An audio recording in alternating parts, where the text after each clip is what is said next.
Hello guys! Welcome. Ang reading nito ay para sa entertainment at personal na reflection lamang. So, gamitin lamang yung mensaheng tumutugma sa iyong situation. Okay, so tingnan natin kung ano ba yung nangyayari sa person mo ngayon habang wala kang paramdam. Give it the message. Ano ba yung nangyayari sa person mo habang wala kang paramdam?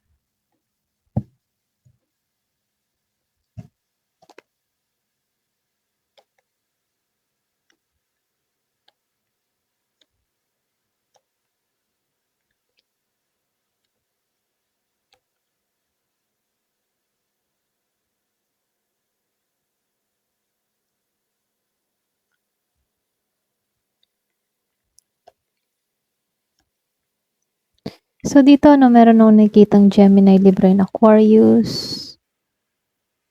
Meron ding Virgo, Capricorn, Taurus. So, meron din dito na Gemini, merong Aries, Leo, Sagittarius, Scorpio, Cancer, and Pisces. Pero malakas dito yung air sign, Gemini, Aquarius, and Libra, and Taurus, Virgo, and Capricorn. Halos lahat pero mas nangingibabaw yung air and earth sign. Okay? So, start na tayo. So, dito, Queen and the Ace of Swords reverse. Kung titingnan dito, malakas dito yung air sign, Gemini, Libra, and Aquarius. Pero ganun pa man, magbase tayo sa energy.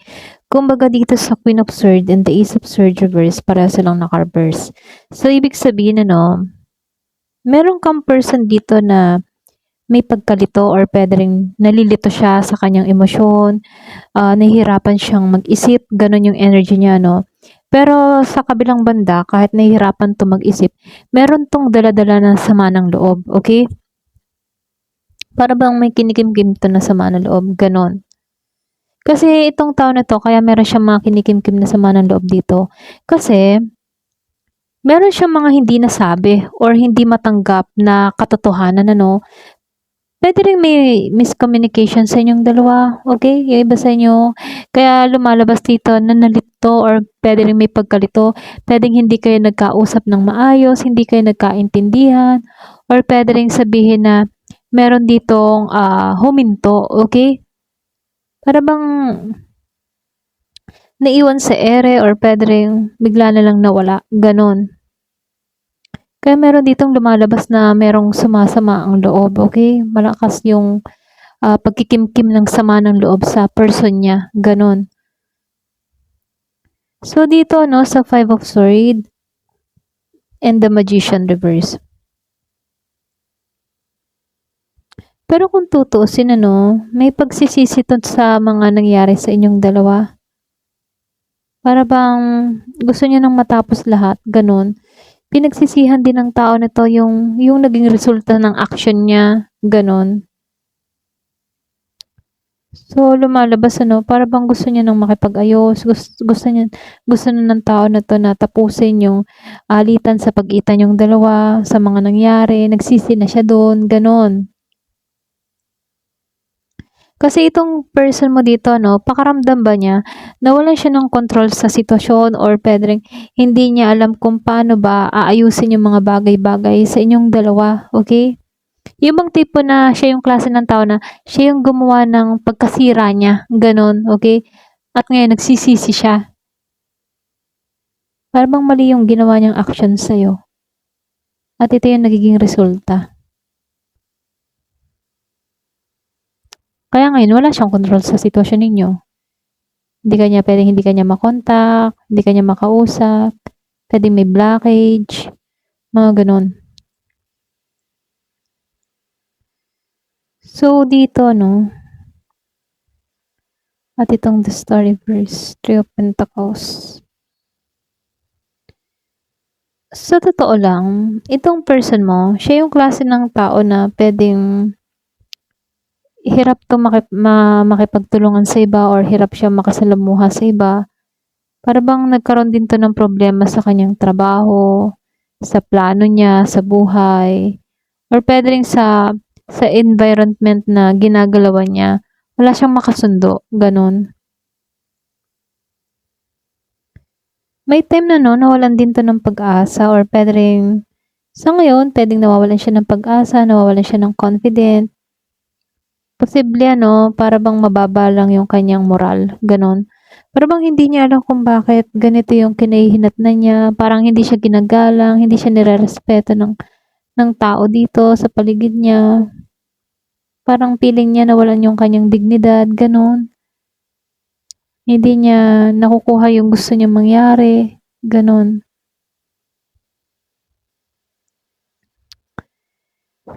So, dito no, Seven of Pentacles, Eight of Pentacles.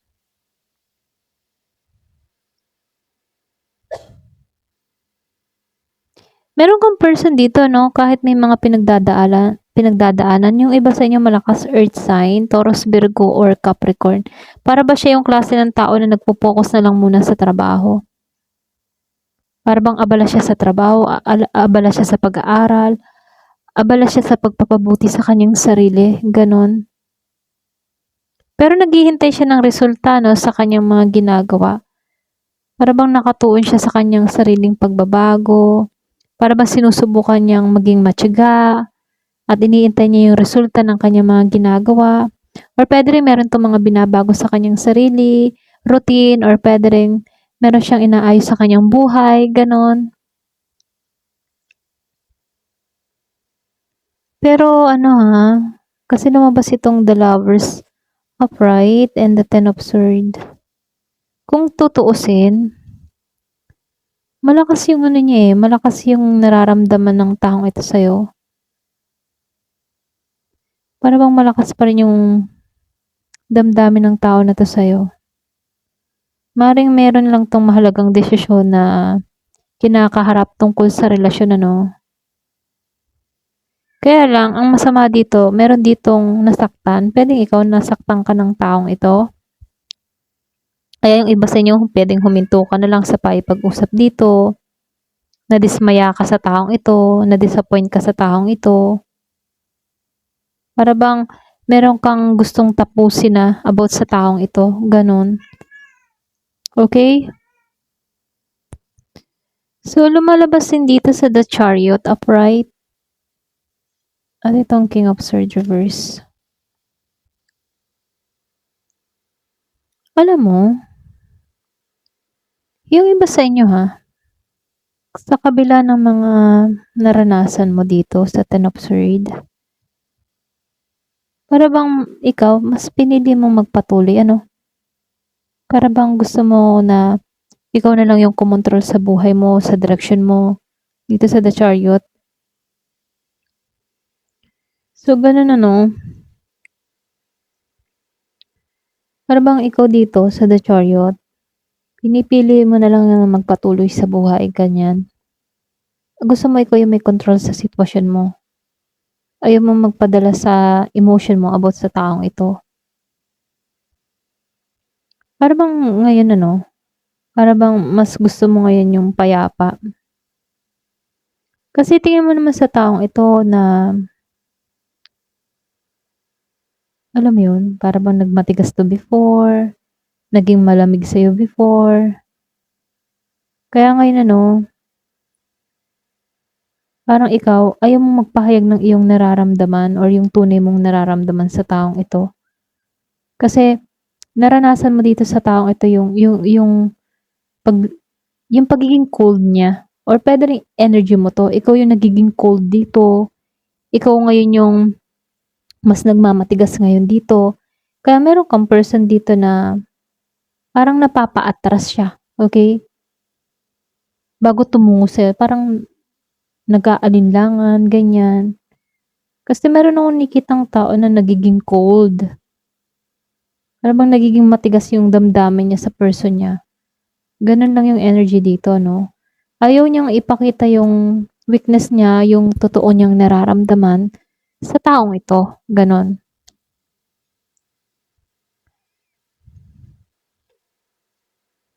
So, meron ditong Two of Wands upright and the Eight of Cups reverse. Kung tutuusin, ano, meron lang akong nakitang tao na nagpaplano ba sa mga susunod niyang hakbang? Kumbaga dito, no, iniisip niya yung kinabukasan niya, yung hinaharap niya, okay? Gano'n yung priority ng taong ito. Puwedeng isa sa inyo, ganito na lang yung priority, iniisip yung kanyang kinabukasan, okay? Kasi nakikitaan ko dito 'no, meron kasing tao dito na yung iba, okay, puwedeng yung iba sa inyo meron kang person dito na hanggang ngayon parang hirap ka pa ring bitawan, ganyan. May possibility na bumabalik sa isip ng tao na 'to yung nakaraan niyo, ganyan, okay? Isa sa inyo, ito rin nakikita ko sa Eight of Cups, para bang nagbabalik-tanaw yung mga alaala sa nakaraan, kahit alam niya sa sarili niya na kailangan niya ng bitawan pero hirap pa rin siyang makalimutan, gano'n. So dito 'no, meron akong nakikitang pagod na sa Nine of Wands. Pero kahit pagod siya, hindi siya sumusuko. Patuloy siyang lumalaban sa hamon ng buhay. Gano'n yung energy ng tao na 'to. Kasi itong tao na 'to kaya siya nagiging ganito 'no, hangad niya kasi yung ganito, si Ten of Pentacles. Ito yung pinapangarap niya, ito yung hinahangad niya. Hangad niya yung pangmatagalang katatagan, yung seguridad ng isang pamilya, yung maayos na kinabukasan. Ito yung inaasam ng taong ito or puwede ring ikaw. Ito yung pinakahinahangad mo sa buhay, yung maging maayos ang buhay mo, maging masaya, yung secure yung family or kung magpa-family ka, gusto mo yung seguridad, may seguridad, okay? Ito lang nakikita ko dito, okay? So tingnan natin yung sikreto niya. Ano yung sikreto ng puso niya, okay? So gamitin natin tong heart hidden secret. Ano ba yung sikreto ng person mo? So kukuha lang tayo ng 7. Ano ba yung sikreto niya?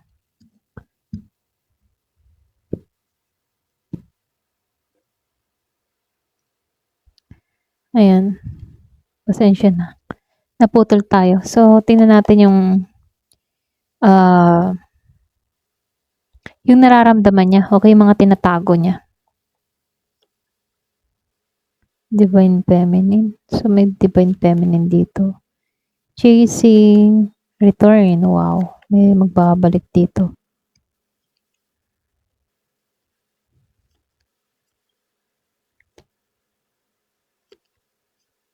Silence. So, gawin na lang nating 8 para balanse. Merong daydreaming dito. Ganyan. So, lumabas ito, no? Si Divine Feminine.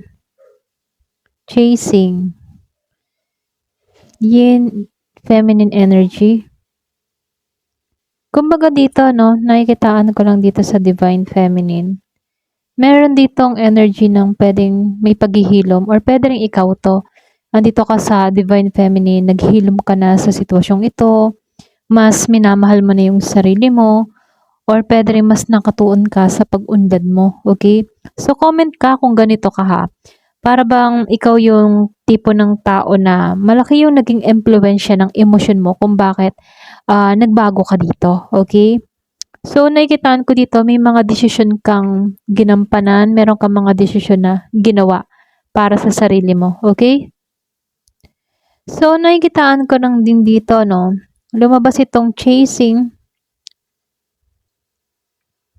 So, dito, pursue, toxicity, and resilience. Kumbaga dito na pwedeng meron ba ditong gustong humabol or makipag-ayos or pwede rin ayusin yung sitwasyon. Kahit minsan nagiging hindi na ito maganda para sa kanya, para bang ipinapakita rin nito yung pagiging matatag sa kabila ng sa kabila ng hirap na sitwasyon, ano. So, nakikita ko dito, pwedeng meron ditong tao na gusto niyang ayusin yung sitwasyon ninyo, okay? Kahit hindi naging, or pwede rin ganun yung nangyari sa inyo. Yung bang tipong kahit alam mong may mali, kahit alam mong may toxicity tong person mo, sinubukan mong makipag-ayos pa rin dito, no? So, ito lang nakikita ko, no? Kahit meron ng mali sa relasyon, meron ditong nag-try pa rin. Pero sa kabilang banda, nakita niyang muli yung sarili niya dito, okay? So, nakikitaan ko lang din dito, no, yung iba sa inyo pwedeng dumating din sa point na ikaw, nagpakatanga ka sa taong ito. Ganon. So, hindi naman halos lahat, ano, para bang humabol ka kahit alam mong red flag na. Yung iba ha, hindi naman halos lahat ha. Pero ganun pa man, natauhan ka dito eh. Okay? Para bang may natauhan din dito. Kaya, dumating tong si Divine Feminine. Para bang nakita mo muli yung sarili mo, nakita mo muli yung halaga mo. Ganun. So, nakikitaan ko dito, the more na nakikita mo na yung sarili mo dito, meron akong nakikitang pwedeng magbalik. Para bang meron ditong nais na itama yung mga pagkakamali niya, okay? Kasi yung iba sa inyo pwedeng nagbago ka, inayos mo yung buhay mo, inayos mo yung sarili mo. So ngayon, nakikitaan ko dito, merong nakakita ng worth mo, okay? Kumbaga dito, no, para bang gusto ng tao na to ng second chance, okay, makipagkasundo muli. Yung iba ha, ito yung pinaka pwedeng hinahangad ng puso niya, okay? Yung second chance para sa'yo. Kaya lang, may sugat na eh, okay? Para bang nagkaroon ng sugat yung emotion, pwedeng ikaw, sa taong ito, para bang nasugatan yung emotion mo, para bang nakaranas ka dito ng masakit na karanasan. Kumbaga yung iba sa inyo pwedeng ikaw, ayaw mo nang masaktan muli. Para bang may trauma ka sa nakaraan. Okay? Yung iba ha, hindi naman halos lahat. So, nakikitaan ko lang din dito, no? Meron nang nakikitang lungkot eh. Meron kasi ako nakikitang tao dito na hindi pa niya nalalagpasan yung karanasan niya about sa taong ito. Or pwede rin sa'yo. Okay? Para bang itong person mo, hindi pa rin siya nakakalagpas sa ganitong sitwasyon. Ano? Feeling grief siya, feeling niya nawalan siya.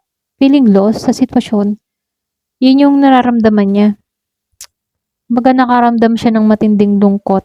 Kung sino man to, ano? So, dito, no, yung iba naman sa inyo, para bang unti-unti mong nakita yung sitwasyon mo dito, nagiging aware ka na, marami kang natutunan, nauunawaan mo kung bakit mo ito naranasan. At itong karanasang ito yung nagpatalino sa'yo. Ganon. So, para bang tumatag ka sa mga nangyaring ito. Pero dito, ano, tahimik siya or pwede rin ikaw, tahimik ka, maaring mas pinili mo na lang na huwag magsalita, umiwas ka sa communication mula sa taong ito habang pinaprocess pa ng tao na ito yung nararamdaman niya, okay, or ikaw, habang pinaprocess mo pa yung nararamdaman mo, mas umiwas ka na muna, mas nanahimik ka, ganon yung nakikita ko dito, may tumahimik. Pero sa kabilang banda, no, meron pa rin dito nagpapantasize, nag-i-imagine, nagdi-daydreaming, para bang madalas na bumabalik sa isip niya yung what if, kung ganito tayo ngayon, what if, kung magkasama pa rin tayo ngayon, ganun. Maring nag-iisip to ng iba't ibang possibility or naaalala ng tao na to yung mga nakaraan ninyo, ganun. So, merong nagpa-fantasize, okay? Para bang naghahangad pa rin siya. So, nakikitaan ko dito, no, meron ditong tao na may matinding emosyon, sinubok siya. Kumbaga sinubok tong tao na to habang wala kayong communication or pwede rin ikaw, sinubok ka rin dito, ganun. So, nakikitaan ko dito, meron din ako nakikitang tao na mas bumabangon muli ngayon, ano, para bang pinipili niyang bumangon, okay, sa mga lungkot na nararamdaman niya, ganun. Okay, meron ako nakikitang ganung tao, mas pinili niyang umusad, bumangon, at lagpasan tong mga pagsubok na to, ganun. Okay? Ayun, hanggang dito na lamang po. Thank you for watching. Love and peace.